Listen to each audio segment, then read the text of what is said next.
Des rennes claudes, du sucre et une pâte, rien de plus. Reste quand même le tour de main du pâtissier et le choix du fruit qui font toute la différence dans le pâté aux prunes. C'est vraiment le plus important dans le pâté aux prunes, hein. Si la prune n'est pas sucrée, c'est très compliqué après. On peut rajouter du sucre, mais le problème c'est qu'on dénature un peu le produit. Donc voilà. Là, on est vraiment dans la période où c'est les meilleurs. Fin août, début septembre, on est au top normalement. Une deuxième couche de pâte vient ensuite recouvrir cette préparation. Sélectionné pour sa recette dans la catégorie ouvrier, Olivier Potin s'apprête à relever le défi du meilleur pâté aux prunes au monde, aux côtés d'une quinzaine d'autres pâtissiers angevins. C'est drôle, je trouve ça sympa, et puis c'est bien, ça fait parler aussi de la région, et c'est ça c'est ça le plus important.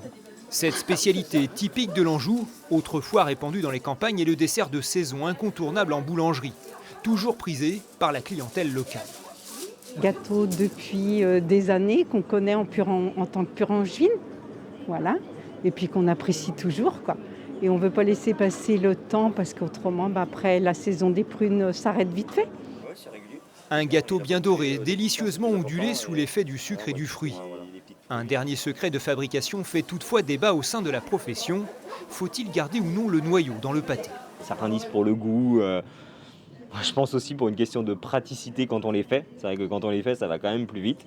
Même pour tenir la prune, au moins on a les belles bosses, au moins la prune ça fesse pas. Mais voilà, dans le concours, il faut garder le noyau de la prune.